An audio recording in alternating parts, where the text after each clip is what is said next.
Hello everyone, easy learning ചാനലിൻ്റെ അടുത്ത വീഡിയോയിലേക്ക് നിങ്ങൾക്ക് എല്ലാവർക്കും സ്വാഗതം. അപ്പോൾ നമ്മുടെ ഈ വീഡിയോ എന്ന് പറയുന്നത് വീണ്ടും SSLC സ്റ്റുഡൻസിനെ ടാർഗറ്റ് ചെയ്തുകൊണ്ടുള്ളതാണ്. Adventures in a banyan tree എന്ന ചാപ്റ്ററിൻ്റെ രണ്ടാമത്തെ ഭാഗം ആണ് ഇവിടെ നമ്മൾ പ്രസൻറ്റ് ചെയ്യുന്നത്. ആദ്യത്തെ ഭാഗം നേരത്തെ ചെയ്തിട്ടുണ്ടായിരുന്നു. അപ്പോൾ അത് കാണാത്തവർക്ക് വേണ്ടി അതിൻ്റെ ലിങ്ക് ഡിസ്ക്രിപ്ഷനിൽ നമ്മൾ കൊടുക്കുന്നുണ്ട്. അപ്പം ആദ്യത്തെ 2-3 പേജ് നമ്മൾ നേരത്തെ തന്നെ ചെയ്തിട്ടുണ്ടായിരുന്നു. നമ്മൾ അതിൻ്റെ കണ്ടിന്യൂഷനിലേക്ക് നേരെ പോകാം. ഓക്കെ, ഇപ്പോൾ ഇവിടം വരെയാണ് നമ്മൾ പഠിച്ചു നിർത്തിയത്. അപ്പം അടുത്ത ലൈൻ നോക്കാം നമുക്ക്. Though the combatants were unaware of my presence in the banyan tree, they soon became aware of the arrival of 2 other spectators. Competence എന്ന് പറയുന്നത് ഫൈറ്റേഴ്സ് ആണ്. നമ്മുടെ ഫൈറ്റേഴ്സ് ആരൊക്കെയാ? കോബ്രയും മംഗൂസും. ഈ കോബ്രയും മൂർഖൻ പാമ്പും കീരിയും were unaware of my presence in the banyan tree. ബനിയൻ ട്രീയിൽ ഞാൻ ഇരിക്കുന്നത്, എൻ്റെ സാന്നിധ്യം, മൈ പ്രസൻസ് എന്ന് പറഞ്ഞാൽ എൻ്റെ സാന്നിധ്യം അവരറിയുന്നേ ഉണ്ടായിരുന്നില്ല. But they soon became aware of the arrival of other 2 spectators. പക്ഷെ മറ്റ് 2 പേർ അവിടെ വന്നത് അവർ പെട്ടെന്ന് മനസ്സിലാക്കി. One was a myna, ഒന്ന് ഒരു മൈനയായിരുന്നു. And other a jungle crow, മറ്റത് ഒരു കാട്ടിലെ കാക്ക, jungle crow. Not the wily urban crow. Wily എന്ന് പറഞ്ഞാൽ സൂത്രക്കാരിയായ, അർബൻ നാട്ടിലുണ്ടാകുന്ന കൗശലക്കാരിയായ കാക്കയല്ല, മറ്റൊരു കാട്ടിലുള്ള കാക്കയും ഒരു മൈനയുമാണ് ആ മറ്റു 2 പേര്. They had seen these preparations for battle and had settled on the cactus to watch the outcome. അപ്പോൾ അവര് ഈ യുദ്ധത്തിന് വേണ്ടിയിട്ടുള്ള പ്രിപ്പറേഷൻസ്, തയ്യാറെടുപ്പുകളൊക്കെ കണ്ടിട്ടുണ്ടായിരുന്നു. And had settled on the cactus, ആ കള്ളിമുൾ ചെടിയുടെ മേലെ ഇങ്ങനെ അവർ സെറ്റിൽ ആയിട്ടുണ്ട്, അവർ ഇരിക്കുന്നുണ്ട് നേരത്തെ തന്നെ. To watch the outcome, outcome എന്ന് പറഞ്ഞാൽ റിസൾട്ട്, എന്തായിരിക്കും റിസൾട്ട് എന്ന് വെയിറ്റ് ചെയ്തുകൊണ്ട് അവരിങ്ങനെ ഇരിക്കുകയാണ്. Had they been content only to watch, all would have been well with both of them. Had they been content only to watch, അവരെ അത് കണ്ടുകൊണ്ട് ഇരുന്ന് സംതൃപ്തി അടയുകയാണെങ്കിൽ all would have been well with both of them, അവർക്ക് 2 പേർക്കും അതായിരുന്നു ഏറ്റവും നല്ലത്. പക്ഷെ അതിനർത്ഥം അവർ കണ്ടിരിക്കുക മാത്രമല്ല, അതിൻ്റെ ഒപ്പം വേറെ എന്തൊക്കെ കൂടി അവിടെ ചെയ്തു കൂട്ടുന്നുണ്ട്. അതുകൊണ്ട് എന്തൊക്കെയോ പ്രശ്നങ്ങൾ ഉണ്ടായിട്ടുണ്ട് എന്നൊക്കെയാണ് നമ്മുടെ ഓതർ ഉദ്ദേശിക്കുന്നത്. Okay, so next paragraph. The cobra stood on the defensive, swaying slowly from side to side, trying to mesmerize the mongoose into making false move. But the mongoose knew the power of his opponent's glassy, unwinking eyes and refused to meet them. Cobra ഇങ്ങനെ defensive, എതിരാളിക്ക് നേരെ ഇങ്ങനെ defensive ആയിട്ട് നിൽക്കുകയാണ്. Swaying slowly from side to side, അങ്ങോട്ടും ഇങ്ങോട്ടും ഇങ്ങനെ ആടിക്കളിക്കുകയാണ്. Trying to mesmerise the mongoose into marking false move, ഇങ്ങനെ ഈ മംഗൂസിനെ ഇങ്ങനെ നോക്കി മയക്കിയിട്ട് അവന്റെ മൂവ്മെന്റ്, അവന്റെ ചലനങ്ങളൊക്കെ തെറ്റിക്കാനുള്ള ഒരു ശ്രമത്തിലാണ് നമ്മുടെ cobra. But mongoose knew the power of his opponent's glassy unwinking eyes. പക്ഷെ നമ്മുടെ മംഗൂസിന്, കീരിക്ക് അറിയാം the power of his opponent's glassy unwinking eyes, നമ്മുടെ എതിരാളി ആരാ? കോബ്രയുടെ പവർ ആയിട്ടുള്ള ഗ്ലാസ് പോലത്തെ അൺവിങ്കിങ്, ഇമ വെട്ടാതെയുള്ള ആ കണ്ണുകളുടെ ശക്തി ആ മംഗൂസിനെ നേരത്തെ തന്നെ അറിയാവുന്നത് കാരണം he refused to meet them, അതിനെ നോക്കിയില്ല. refused പറഞ്ഞാൽ നിരസിച്ചു, to meet them, അതൊക്കെ ഇങ്ങനെ നോക്കി നിൽക്കാൻ നിരസിച്ചു. Instead, പകരമായിട്ട് he fixed his gaze എന്ന് പറഞ്ഞാൽ നോട്ടം, മംഗൂസ് അവന്റെ നോട്ടം ഉറപ്പിച്ചു വെച്ചു. at a point just below the cobra's hood, കോബ്രയുടെ പത്തിയുടെ കുറച്ച് താഴെയായിട്ടുള്ള ഒരു പോയിന്റിൽ നമ്മുടെ മംഗൂസ് അവന്റെ നോട്ടം നോക്കി, എപ്പോഴും അങ്ങോട്ട് തന്നെ നോക്കി, കണ്ണുകളിലേക്ക് നോക്കിയില്ല. ആൻഡ് ഓപ്പൺ അറ്റാക്ക്, അങ്ങനെ മംഗൂസ് നമ്മുടെ ഇവരുടെ ബാറ്റിൽ, യുദ്ധത്തിന്റെ അക്രമം ആരംഭിച്ചു. Moving forward quickly until he was just within the cobra's reach, he made a feint to one side. അപ്പം മൂവിങ് ഫോർവേഡ്, മുന്നോട്ട് പോകും, ക്വിക്ക്ലി പെട്ടെന്ന് മുമ്പോട്ട് പോകും, until he was just within the cobra's reach, ഈ പാമ്പിനെ, കോബ്രക്ക് എത്താൻ പറ്റുന്നതിന്റെ ഒരു പരിധിയുടെ ആ ഒരു പരിധി വരെ അവൻ മുന്നോട്ട് പോകും. And he made a feint to one side. അപ്പോൾ ഒരു ഭാഗത്തേക്ക് വഞ്ചിച്ചുകൊണ്ട്, ഫെയിന്റ് എന്ന് പറഞ്ഞാൽ വഞ്ചിച്ചുകൊണ്ട് മൂവ് ചെയ്യുക എന്നാണ്, ചലിക്കുക എന്നാണ്. അങ്ങോട്ട് പോകുന്ന പോലെ കാണിക്കും, പക്ഷെ അങ്ങോട്ട് പോവില്ല എന്നുള്ളതാണ്. അപ്പൊ ഇതിനു മുമ്പ് നമ്മളൊരു ഇമ്പോർട്ടൻറ്റ് വേർഡ് വിട്ടുപോയി, അൺവിങ്കിങ്. അൺവിങ്കിങ് എന്ന് പറഞ്ഞാൽ ഇമ വെട്ടാതെ, to open and shut the eyes quickly എന്നാണ് വിങ്ക്. അപ്പൊ അതിന്റെ ഓപ്പോസിറ്റ് ആണ് അൺവിങ്ക്. കണ്ണിങ്ങനെ അടക്കാതെ പിടിച്ചിരിക്കുന്നതിനാണ് അൺവിങ്ക് എന്ന് പറയാം. അതുപോലെ ഫെയിന്റ് എന്ന് പറയുന്നത് ഈ ഷാം അറ്റാക്ക് ആണ്, അതായത് ചതിച്ചുകൊണ്ടുള്ള ഒരു അറ്റാക്ക്, ചതി വഞ്ചന എന്നൊക്കെ പറയും. Immediately the cobra struck.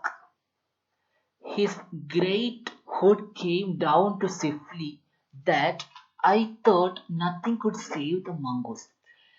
അങ്ങനെ his great hood came down so swiftly that I thought nothing could save the mongoose. അങ്ങനെ പെട്ടെന്ന് കോബ്ര ഭയങ്കര ഫാസ്റ്റ് ആയിട്ട് താഴോട്ട് വന്നു ഈ മംഗൂസിനെ കൊത്താൻ വേണ്ടിയിട്ട്. ഐ തോട്ട്, ഞാൻ വിചാരിച്ചു പോയി, nothing could save the mongoose. Mongoose പെട്ടുപോയി, മംഗൂസിനെ രക്ഷിക്കാനൊന്നുമില്ല, മംഗൂസ് ജീവൻ പോയി എന്ന്, ചത്തുപോയി എന്നത് ഓദർ നറേറ്റർ ആലോചിച്ച് അങ്ങനെ വിചാരിച്ചു പോയി. But the little fellow jumped neatly to one side. അപ്പൊ നേരത്തെ നമ്മളൊരു ഫെയിന്റ് മൂവ്മെന്റ് ഉണ്ടാക്കി എന്ന് പറഞ്ഞല്ലോ, ആ ഫെയിന്റ് മൂവ്മെന്റ് കണ്ടിട്ട് അവനെ കൊത്താൻ വേണ്ടിയിട്ട് ആ സൈഡിലോട്ട് കോബ്ര പോയപ്പോൾ നറേറ്റർ വിചാരിച്ചു അവൻ എന്തായാലും കൊത്തു കിട്ടിക്കാണുമെന്ന്. പക്ഷേ നമ്മുടെ മംഗൂസ് നൈസായിട്ട് വല്ല എന്ത് ചെയ്തു, jumped neatly to one side, അപ്പുറത്തെ സൈഡിലോട്ടും എല്ലാം അങ്ങ് ചാടിക്കൊടുത്തു. ആൻഡ് ഡാർട്ടഡ്, ഡാർട്ടഡ് എന്ന് പറഞ്ഞാൽ ഫ്ലൈ റാപ്പിഡ്ലി, പെട്ടെന്ന് ചാടുന്നതിന് ഡാർട്ടഡ് എന്ന് പറയാം. And darted in as swiftly as the cobra. അങ്ങനെ കോബ്രയുടെ അടുത്തേക്ക് വേറൊരു സൈഡിലേക്ക് പെട്ടെന്ന് ചാടി, പറന്ന് ചാടിയിട്ട് biting the snake on the back of the darting away against outreach. അതിന്റെ കോബ്രയുടെ പുറവശത്ത് കടിച്ചിട്ട് വീണ്ടും പെട്ടെന്ന് അകലേക്ക് ചാടിക്കളഞ്ഞു. അപ്പൊ ഭയങ്കര ട്രിക്കായിട്ടാണ് നമ്മുടെ മംഗൂസ് കളിക്കുന്നത്. അപ്പൊ നമുക്ക് അടുത്ത പാരഗ്രാഫ് നമുക്ക് നോക്കാം. ഈ പടത്തിൽ കാണാം നിങ്ങൾക്ക്, നമ്മുടെ മൈനയുണ്ട്, അതുപോലെ തന്നെ ജംഗിൾ ക്രൗ ഉണ്ട്, നമ്മുടെ സ്നേക്ക് ഉണ്ട്, നമ്മുടെ നറേറ്റർ ഉണ്ടോ ആൽമരത്തിന്റെ മേലെ ഇരിക്കുന്നുണ്ട്. അപ്പൊ അതൊക്കെ ശ്രദ്ധിക്കുക. Okay, the next paragraph. The moment of the cobra സ്ട്രക്ക്, the crow and the myna hurled themselves at him only to collide heavily in mid-air. അപ്പൊ ഈ കോബ്ര ഇങ്ങനെ സ്ട്രക്ക് ആയ സമയത്ത്, കോബ്ര ഈ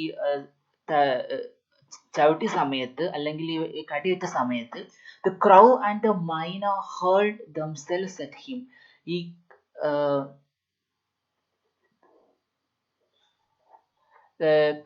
മൈനയും നമ്മുടെ കാക്കയും എന്ത് ചെയ്തു, അപ്രോയർ എന്ന് പറഞ്ഞ ഒച്ച ഉണ്ടാക്കിയിട്ട് ഇങ്ങനെ പാറി വന്നു.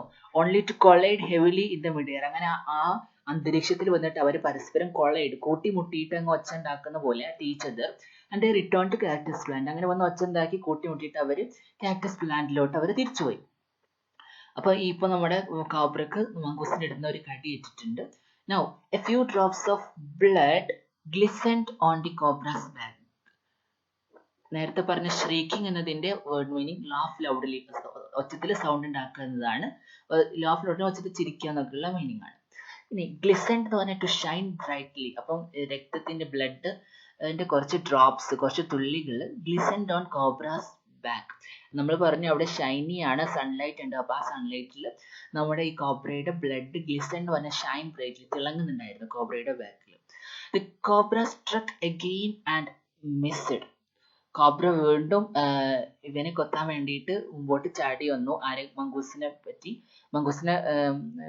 തൊഴിക്കാൻ വേണ്ടിയിട്ട് അല്ലെങ്കിൽ കൊത്താൻ വേണ്ടിയിട്ട്. പക്ഷെ മിസ്സാക്കി, വീണ്ടും മിസ്സാക്കി. Again the mongoose sprang aside, jumped in and bit. അപ്പം മിസ്സായ സമയത്ത് നമ്മുടെ മംഗൂസ് നേരെ ഓപ്പോസിറ്റ് സൈഡിലേക്ക് ചാടിയിട്ട് നമ്മുടെ കോബ്രക്ക് വീണ്ടും ഒരു കടിയെടുത്തു. Again the birds dived at the snake. അപ്പൊ വീണ്ടും എന്ത് ചെയ്തു, അതങ്ങനെ വീണ്ടും സംഭവിച്ചപ്പോൾ നമ്മുടെ ബേർഡ്സ്, മൈനയും കാക്കയും വീണ്ടും ഡൈവ് ചെയ്തിട്ട് സ്നേക്കിന്റെ നേരെ വന്നു. bumped into each other's instead and returned shaking to the safety of the cactus. അവർ രണ്ടും വീണ്ടും എയറിൽ കൂട്ടിമുട്ടിയിട്ട് വീണ്ടും ഒച്ച ഉണ്ടാക്കിയിട്ട് കാക്ടസിലേക്ക് തന്നെ തിരിച്ചുപോയി. അപ്പോൾ ഒരു റൗണ്ട് കഴിഞ്ഞു, രണ്ട് റൗണ്ട് കഴിഞ്ഞു, രണ്ട് റൗണ്ടിൽ ഒരുപോലെ തന്നെയാണ് ഉണ്ടായത്. The third round followed the same course as the first, but with one dramatic difference. അപ്പോൾ മൂന്നാമത്തെ റൗണ്ടും ഇതുപോലെ തന്നെയായിരുന്നു, പക്ഷേ ഒരു നാടകീയമായ മാറ്റം അവിടെ സംഭവിച്ചു. The crow and the myna still determined to take part in the proceedings. നമ്മുടെ കാക്കയും മൈനയും ഇപ്പോഴും അവർ തീരുമാനിച്ചു to take part in the proceedings. ഇതുപോലെ നടന്നിരുന്നത് പോലെ തന്നെ ഇനിയും പാർട്ടിസിപ്പേറ്റ് ചെയ്യാൻ പങ്കെടുക്കാൻ അവർ വീണ്ടും തീരുമാനിച്ചു. ഡൈവ്ഡ് അറ്റ് ദി കോബ്ര, അങ്ങനെ വീണ്ടും കോബ്രയുടെ നേരെ അവർ ഡൈവ് ചെയ്തു വന്നു. But this time they missed each others as well as their mark. അപ്പോൾ ഇപ്രാവശ്യം അവർക്ക് മാർക്കൊന്നും കിട്ടിയില്ല. അവര് പരസ്പരം മിസ്സായി. അവർക്ക് കൂട്ടിമുട്ടി വച്ചുണ്ടാക്കാൻ പറ്റിയില്ല. നമ്മൾ നേരത്തെ പറഞ്ഞ ബംബഡ് എന്ന് പറഞ്ഞതിന്റെ മീനിങ് കൊളൈഡ് എന്നാണ്, പരസ്പരം കൂട്ടിയിടിക്കുക എന്നാണ് കേട്ടോ. ഇനി എന്താണ് അവരുടെ മാർക്ക് പോയില്ലേ ഇപ്രാവശ്യം. And the myna flew on and reached its perch. അപ്പോൾ മൈന ഭയങ്കര സേഫായിട്ട്, മൈനക്കൊന്നും പറ്റിയില്ല. അത് അവിടെ ഇരുന്ന സ്ഥലത്ത് തന്നെ, ചേക്കേറുന്ന സ്ഥലത്ത് തന്നെ പോയി എത്തിപ്പെട്ടു. But the crow tried to pull up in mid air and turn back.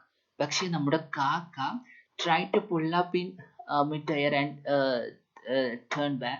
ഇങ്ങനെ കൊത്തി വലിക്കാൻ നോക്കി മിഡ് എയറിലോട്ട്, ആൻഡ് ടേൺ ബാക്ക്, പിന്നെ തിരിച്ച് തന്നെ പോകാനുള്ള ശ്രമം നടത്തി. In the second that it took him to do this, the cobra whipped his head back and struck with great force, his snout thudding against the crow's body. അപ്പോ കാക്ക ഇങ്ങനെ ഇതിന്റെ മേലെ വന്ന് കൊത്തി തിരിച്ചു പോകാനുള്ള ശ്രമം നടത്തി ആ സെക്കൻഡിൽ തന്നെ കോബ്ര whipped his head ബാക്കിലോട്ട്. ഈ കോബ്ര അതിന്റെ തല കൊണ്ട് അതിനെ കടിക്കാൻ, കൊത്താൻ നോക്കി. ആരെ? നമ്മുടെ ക്രോന്. And struck with great force, നല്ല ശക്തിയിൽ ആ തല കൊണ്ട് ആഞ്ഞടിക്കുക എന്നൊക്കെ പറയാം നമ്മൾ. നല്ലൊരു തൊഴി കിട്ടി, നല്ലൊരു കൊത്ത് കിട്ടി. ഈ snout thudding against the crow's body. Snout എന്ന് പറഞ്ഞാൽ ഈ മൂക്കും വായും കൂടി ചേരുന്ന ആ പോർഷൻ ആണ് സ്നൗട്ട്. ആ സ്നൗട്ട് കൊണ്ട് നല്ല കാക്കക്ക് നല്ലൊരു ബൈറ്റ് കിട്ടി എന്ന് പറയാം. അങ്ങനെ thudding against the crow's body. thudding എന്ന് പറഞ്ഞാൽ ലോ ഡംപ് നോയ്സ്, ആ ഒരു നല്ലൊരു സൗണ്ടോട് കൂടിയിട്ട് തന്നെ കാക്കക്ക് ഒരു കൊത്ത് കിട്ടി. And I saw the bird flung nearly 20 feet across the garden. ഗാർഡനിൽ നിന്ന് 20 അടി അകലേക്ക് ഫ്ലങ് എന്ന് പറഞ്ഞാൽ ടു റഷ്, അതങ്ങ് തെറിച്ചു പോയ പോലെ എനിക്ക് തോന്നിയെന്ന് നറേറ്റർ പറയാണ്. നമ്മുടെ ബോയ് അതൊക്കെ മേലെ ഇരുന്ന് കാണാണ് അവൻ. Where after flittering about for a while it lay still. അങ്ങനെ കുറച്ചു നേരം അങ്ങനെ അവിടെ കിടന്ന് പെടുന്ന ശേഷം അത് അനങ്ങാതെയായി, അത് ചത്തുപോയി. ദ മൈന remind on the cactus plant. മൈന അവിടെ സേഫ് ആയിട്ട് നമ്മുടെ ആ കാക്ടസ് പ്ലാന്റിൽ അങ്ങനെ ഇരിക്കുന്നുണ്ട്. വെരി വൈസ്ലി, ഭയങ്കര ബുദ്ധിമതിയായിട്ട്. Refrained from interfering again. വീണ്ടും അവിടെ വന്ന് യുദ്ധത്തിനിടയിൽ കൂട്ടിമുട്ടുന്നത് എന്ത് ചെയ്തു? Refrained, to hold oneself back. സ്വയം നിയന്ത്രിച്ച് അല്ലെങ്കിൽ സ്വയം സ്റ്റോപ്പ് ചെയ്തിട്ട് അവൾ ഇനി മൈന ഇങ്ങനെ ഇവനെയും യുദ്ധം കണ്ടിങ്ങനെ അവിടെ ഇരിക്കുകയാണ്. The cobra was weakening. നമ്മുടെ നമ്മുടെ കോബ്ര ഇങ്ങനെ തളർന്നു തുടങ്ങി. ആൻഡ് ദ മംഗൂസ്, പക്ഷെ നമ്മുടെ കീരി walking fearlessly up to it. അതിന്റെ അടുത്തേക്ക് വീണ്ടും എന്ത് ചെയ്തു? ഒരു പേടിയൊന്നും ഇല്ലാതെ. ആദ്യം നമ്മുടെ മംഗൂസിന് കുറച്ച് പേടിയായിരുന്നു, കോബ്ര ആയിരുന്നു ഉഷാറല്ലേ. പക്ഷെ ഇപ്പം കാര്യങ്ങളൊക്കെ മാറി മറിഞ്ഞു. നമ്മുടെ മംഗൂസ് ഒരു പേടിയും ഇല്ലാതെ അതിന്റെ അടുത്തേക്ക് നടന്നു വന്നു. Raised himself on his short legs. അവന്റെ കൊച്ചു കാലിൽ ഇങ്ങനെ ഉയർന്നു നിന്നു. And with lightning snap had the big snake by the snout or a nose. അപ്പം and with lightning snap had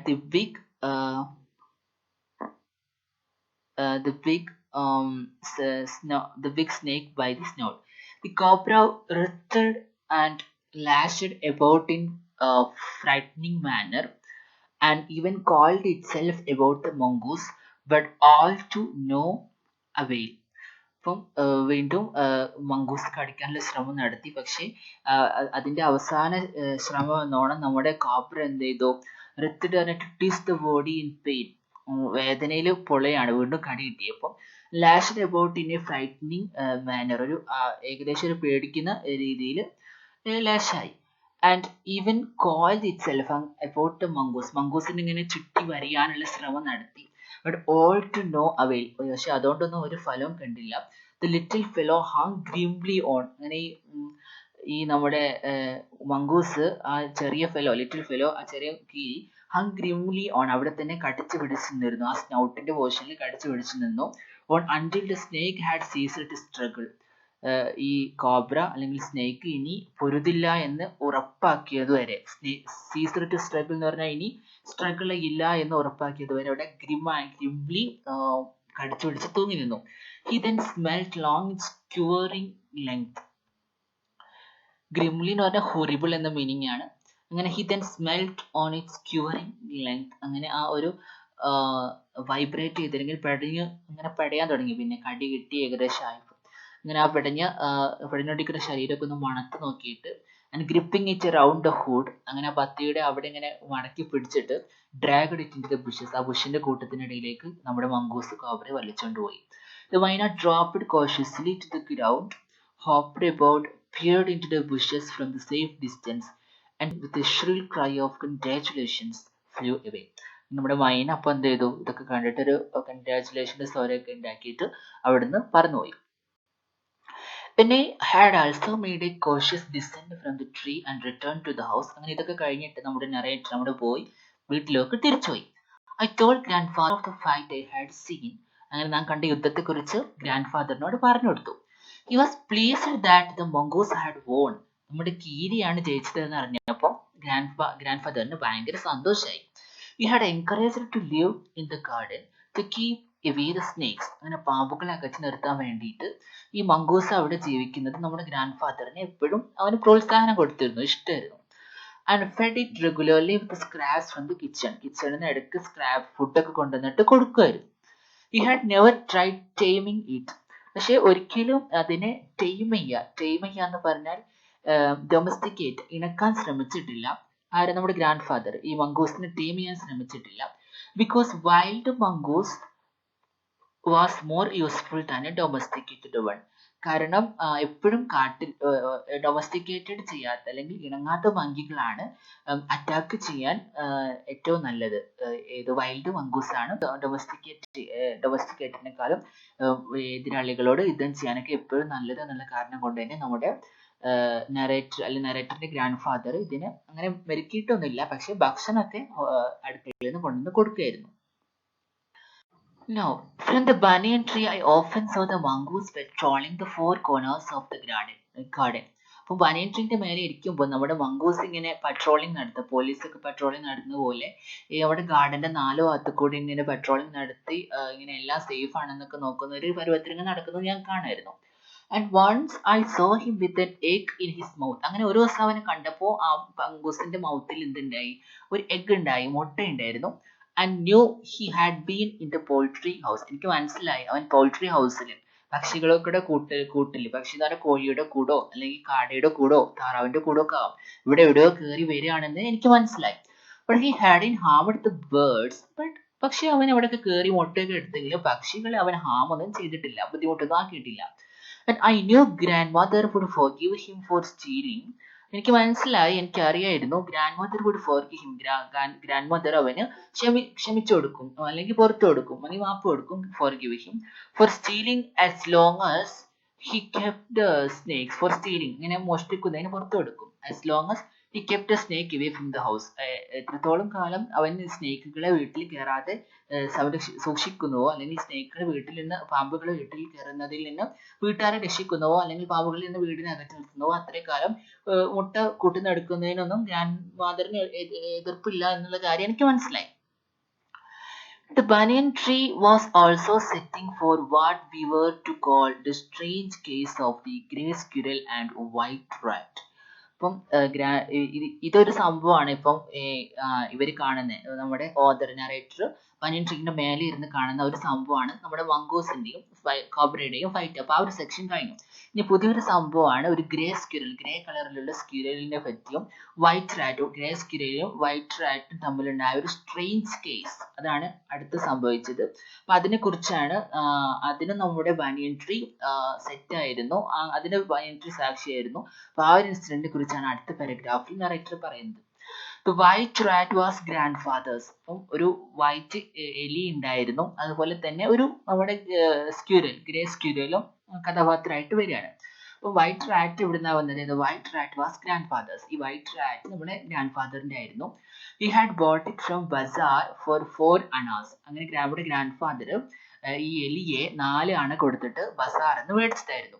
But I would often take it with me. അപ്പം നമ്മുടെ boy എന്ത് ചെയ്യും, എപ്പോഴും അതിനെയും കൊണ്ടുപോകും എങ്ങോട്ട്, to the roots of and branches of the old tree. Banyan ട്രീന്റെ വേരിലും അതിന്റെ ബ്രാഞ്ചസിലൊക്കെ നമ്മുടെ ബോയിന്റെ കൂടെ തന്നെ ഈ വൈറ്റ് എലിനെയും കൊണ്ടുപോകും. where it soon struck up a friendship. Struck up a friendship എന്ന് പറഞ്ഞാൽ ഫ്രണ്ട്ഷിപ്പ് തുടങ്ങുക എന്നുള്ള ഒരു മീനിങ് ആണ് വരുന്നത്. struck up എന്ന് പറയുന്നത് ഒരു വേർഡ് ആണ്, ഫ്രേസൽ വേർബ് ആണ്. So banyan tree where it soon struck up a friendship with one of the squirrels. അവിടെയുള്ള ഒരു അണ്ണാനുമായിട്ട് ഈ ഗ്രേ സ്ക്വിറലായിട്ട് ഇത് പെട്ടെന്ന് എന്ത് ചെയ്തു, ഫ്രണ്ട്ഷിപ്പ് ആയി, ഭയങ്കര ഫ്രണ്ട്സ് ആയി. They would go off together on little excursions among the branches. അങ്ങനെ ഇവർ ഒരുമിച്ച് ഈ ബ്രാഞ്ചസിന്റെ ഇടയിലൊക്കെ സഞ്ചരിക്കാൻ തുടങ്ങി എന്നതാണ് നമ്മുടെ ഓതർ പറയുന്നത്. Then the squirrel started building a nest. അങ്ങനെ ഉടനെ തന്നെ എന്ത് ചെയ്തു, നമ്മുടെ അണ്ണാൻ started building a nest. അങ്ങനെ ഒരു കൂട്, നെസ്റ്റ് പറഞ്ഞാൽ കിളിക്കൂട് എന്നൊക്കെ പറയും. കിളികളൊക്കെ മുട്ടയിടാണ്ടാവുന്ന കൂട്, അതുപോലെ തന്നെ അണ്ണാനെ പ്രസവിക്കാനാവും അല്ലെങ്കിൽ കുഞ്ഞുങ്ങൾ ഉണ്ടാവാനാവുന്ന സമയത്ത് കൂട് ഉണ്ടാക്കൂലേ, അപ്പോൾ ആ കൂട് ഉണ്ടാക്കാനുള്ള ഒരുക്കങ്ങളൊക്കെ തുടങ്ങി എന്നാണ് പറയുന്നത്. At first she tried building in my pockets, and when I went indoors and changed my clothes, I would find straw and grass falling out. അപ്പോൾ അണ്ണാൻ എന്ത് ചെയ്തത്, ആദ്യം തന്നെ അണ്ണാനെ പിടിച്ചിട്ട് നമ്മൾ പറഞ്ഞു ഇവർ ഭയങ്കര ഫ്രണ്ട്സ് ആയിരുന്നു, അപ്പം പോക്കറ്റിലൊക്കെ കയറും അണ്ണാൻ. അപ്പൊ ആദ്യം അണ്ണാന് നമ്മുടെ ബോയിയുടെ പോക്കറ്റിന്റെ ഉള്ളിലൊക്കെ കൂടുണ്ടാക്കാൻ, നെസ്റ്റ് ഉണ്ടാക്കാൻ ശ്രമിച്ചിട്ടുണ്ട്. അപ്പൊ അത് ഇവൻ എപ്പോഴാണ് മനസ്സിലായത്, when I went indoors and changed my clothes, വീടിന്റെ ഉള്ളിൽ പോയിട്ട് ഡ്രസ്സ് മാറ്റിയപ്പോൾ I would find straw and grass falling out. അതിന്ന് വൈക്കോലും, സ്ട്രോ എന്ന് പറഞ്ഞ വൈക്കോല്, ഗ്രാസ് എന്ന് പറഞ്ഞ പുല്ലുകളൊക്കെ ഫാളിങ് ഔട്ട്, പുറത്ത് വീഴുന്നത് കണ്ടപ്പോഴാണ് കൂടുണ്ടാക്കാൻ തുടങ്ങിയത് മനസ്സിലായത്. Then one day grandfather's knitting was missing. പക്ഷേ പിന്നെ അത് കഴിഞ്ഞ് ഒരു ദിവസം നോക്കുമ്പോൾ ഗ്രാൻഡ് മദറിന്റെ നിറ്റിങ് മിസ്സിങ് ആയിരുന്നു. നിറ്റിങ് എന്ന് പറഞ്ഞാൽ തുന്നി ഉണ്ടാക്കിയ സാധനം, അപ്പൊ അത് കാണാനില്ല. We hunted for it everywhere. ഞങ്ങൾ എല്ലാ സ്ഥലത്തും അതിനു വേണ്ടിയിട്ട് നോക്കി, ബട്ട് വിത്തൗട്ട് സക്സസ്. ഒരു കാര്യം കിട്ടിയില്ല, എവിടെയും കണ്ടെത്താൻ പറ്റിയില്ല. സക്സസ് എന്ന് പറഞ്ഞാൽ വിജയിച്ചില്ല, വിത്തൗട്ട് സക്സസ്, വിജയിച്ചില്ല. Next day I saw something glinting in the hole in the banyan tree. അങ്ങനെ പിറ്റേ ദിവസം നോക്കുമ്പോഴാണ് നമ്മുടെ ബാനിയൻ ട്രീയിലുള്ള ഒരു മാളത്തില് എന്തോ ഒന്നിങ്ങനെ തിളങ്ങുന്നുണ്ട്. ഗ്ലിൻറ്റിങ് എന്ന് പറഞ്ഞാൽ തിളങ്ങുക എന്നാണ്. നിറ്റിംഗ് എന്ന് പറഞ്ഞാൽ നമ്മൾ നേരത്തെ യൂസ് ചെയ്ത നിറ്റിംഗ് എന്നുള്ള വാക്ക് നമ്മൾ നെറ്റ്വർക്ക് ഫോംഡ് ബൈ നിറ്റിംഗ്, തുന്നി ഉണ്ടാക്കിയ ഒരു നെറ്റ്വർക്ക്. ഗ്ലിൻറ്റിംഗ് എന്ന് പറഞ്ഞാൽ flash. in the whole in the banyan ട്രീയിലുള്ള മാളത്തിൽ. going up to investigate, അങ്ങനെ അത് നോക്കാൻ വേണ്ടിയിട്ട് ഞാൻ മാളത്തിൽ പോയി. I saw that it was the end of grandmother's steel knitting needle. അത് ഗ്രാൻഡ് മദറിന്റെ തുന്നുന്നതിന്റെ നീഡിലിന്റെ ആ ഒരു അറ്റമായിരുന്നു എന്ന് എനിക്ക് മനസ്സിലായി. on looking further, അങ്ങനെ പിന്നെ നോക്കിയപ്പോൾ I discovered that the whole was crammed with knitting. അപ്പൊ നിറ്റിംഗ് കൊണ്ട് അത് ഫുള്ളായി പാക്ക് ചെയ്ത് വെച്ച പോലെയായിരുന്നു. അപ്പൊ അതൊക്കെ കൂട്ടിയിട്ടാണ് നമ്മുടെ സ്ക്വിറലിൽ nest കൂടുണ്ടാക്കിയിരിക്കുന്നത്. And amongst the wool were 3 baby squirrels, all of the white. അപ്പോഴാണ് അതിന് ഒരു വലിയൊരു കാര്യം കാണുന്നത്, സ്ട്രേഞ്ച് ആയിട്ടുള്ളൊരു കാര്യം. അപ്പൊ ഈ വൂളിന്റെ ഈ കമ്പിളിന്റെ ഒക്കെ ഇടയിൽ ആ കൂടിന്റെ ഉള്ളിലായിട്ട് 3 അണ്ണാൻ കുഞ്ഞുങ്ങളുണ്ട്. ഓൾ ഓഫ് ദം വൈറ്റ്, അവയ്ക്ക് വൈറ്റ് കളറിലാണ് ഉണ്ടായിരുന്നത്. Grand had never seen white squirrels before. Grandfather ഇതുവരെ വൈറ്റ് അണ്ണാന്മാരെ കണ്ടിട്ടുണ്ടായിരുന്നില്ല, അവിടെ വോയും കണ്ടിട്ടുണ്ടായിരുന്നില്ല. And we gaze at them in wonder. ഞങ്ങൾ അത്ഭുതത്തോടെ തുറിച്ചു നോക്കി ആരെ, ഈ അണ്ണാൻ കുഞ്ഞുങ്ങളെ. ഇവർ പസിൽഡ് ഫോർ സം ടൈം. നമ്മൾ കുറച്ചു നേരം ഇങ്ങനെ പസിൽ വന്ന് അന്തം വിട്ട് ഇങ്ങനെ നിൽക്കുക, അത്ഭുതപ്പെട്ട് നിൽക്കുകയാണ്. when I mentioned the white rat's frequent visit to the tree, പക്ഷെ ഞാൻ ഈ നമ്മുടെ വൈറ്റ് എലിയില്ലേ, റാറ്റ് എലി ഇങ്ങനെ ഇടയ്ക്കിടയ്ക്ക് ഫ്രീക്വന്റ് വിസിറ്റ് ടു ദ ട്രീയിലേക്ക് ഇടയ്ക്കിടയ്ക്ക് വിസിറ്റ് നടത്താറുണ്ടായിരുന്ന കാര്യം ഞാൻ ഗ്രാൻഡ് ഫാദറിന്റെ അടുത്ത് സൂചിപ്പിച്ചപ്പോൾ, മെൻഷൻ പറഞ്ഞ് സൂചിപ്പിച്ചപ്പോൾ grandfather told me, grandfather എന്നോട് പറഞ്ഞു the rat must be the father. നമ്മുടെ എലി ആയിരിക്കും ഈ ഇതിന്റെ ഫാദർ, ഈ കുഞ്ഞുങ്ങളുടെ അച്ഛൻ എന്നുള്ള കാര്യം എനിക്ക് പറഞ്ഞു തന്നു. Rats and squirrels were related to each other. കാരണം നമ്മുടെ റാറ്റും സ്ക്വിറലും, അണ്ണാനും എലിയും ഏകദേശം ഒരേ ഫാമിലി ഉള്ളവരാണ്, അവർ പരസ്പരം ബന്ധപ്പെട്ടിരിക്കുന്നവരാണ്. സോ ഹി സെഡ്, അതുകൊണ്ട് പറഞ്ഞു, and so it was quite possible for them to have offspring. So അവർ തമ്മിൽ അവർക്ക് കുട്ടികൾ ഉണ്ടാവുക എന്നുള്ളത് എളുപ്പമുള്ള കാര്യമാണ്, ബുദ്ധിമുട്ടൊന്നുമില്ല. സോ ഇവരുടെ ഈ 3 വെളുത്ത അണ്ണാൻ കുഞ്ഞുങ്ങളുടെ ഫാദർ എന്ന് പറയുന്നത് നമ്മുടെ വൈറ്റ് റാറ്റ് ആണ്, നമ്മുടെ ഈ ഗ്രാൻഡ് ഫാദർ ബസാറിന് മേടിച്ചുകൊണ്ടുവന്നത്. So in this case white squirrels, അതുകൊണ്ടാണ് അവർക്ക് വെളുത്ത അണ്ണാൻ കുഞ്ഞുങ്ങൾ ഉണ്ടായതെന്ന് നമ്മുടെ ഗ്രാൻഡ് ഫാദർ പറഞ്ഞു. അപ്പൊ ഇതാണ് വളരെ മനോഹരമായ ഇൻട്രസ്റ്റിംഗ് ആയിട്ടുള്ള നമ്മുടെ adventures in A banyan tree എന്ന ചാപ്റ്റർ. അപ്പൊ ചാപ്റ്റർ നന്നായിട്ട് വായിക്കുക. ഞാനിവിടെ മാർക്ക് ചെയ്ത ഇമ്പോർട്ടൻറ്റ് വേർഡ്സ് ഒക്കെ നോട്ട് ചെയ്യുക, പഠിക്കുക. ഇതിലുണ്ടായ പ്രധാനപ്പെട്ട 2-3 ഇൻസിഡൻസ് ഉണ്ട്. ഒന്ന് നമ്മുടെ banyan tree ഡിസ്ക്രൈബ് ചെയ്യുന്നുണ്ട്, അപ്പൊ അതൊരു ഇമ്പോർട്ടൻറ്റ് പോർഷൻ ആണ്. പിന്നെ ഒരുപാട് എക്സ്പ്ലെയിൻ ചെയ്യുന്നത് നമ്മുടെ മംഗോസും കോബ്രയും തമ്മിലുള്ള ഫൈറ്റ് ആണ്, അതും വളരെ ഇമ്പോർട്ടൻ്റ് ആണ്. പിന്നെ ഫൈനലായിട്ട് നമ്മുടെ റാറ്റ് വൈറ്റും റാറ്റ് സ്ക്വിറലും തമ്മിലുള്ള ഇൻസിഡൻസ്, അപ്പം അതൊക്കെ നന്നായിട്ട് പഠിക്കുക. ഇത് ഈ ഒരു രണ്ട് ലെക്ചർ നിങ്ങൾക്ക് ഇഷ്ടമായെങ്കിൽ നിങ്ങൾക്ക് ഉപകാരപ്പെട്ടെങ്കിൽ നിങ്ങളുടെ ഫ്രണ്ട്സിന് ദയവായിട്ട് ഇത് ഷെയർ ചെയ്യുക. അതുപോലെ തന്നെ നമ്മുടെ ചാനൽ സബ്സ്ക്രൈബ് ചെയ്യുക, ലൈക്ക് ചെയ്യുക. ഇനി അടുത്ത ചാപ്റ്റർ നിങ്ങളുടെയൊക്കെ ഇൻസ്ട്രക്ഷൻസ് നോക്കിയിട്ട് നിങ്ങളുടെ ഒരു പ്രതികരണം നോക്കിയിട്ട് അടുത്ത ചാപ്റ്റർ നമ്മൾ ചെയ്യും. അപ്പം അതുവരേക്കും ബൈ ബൈ.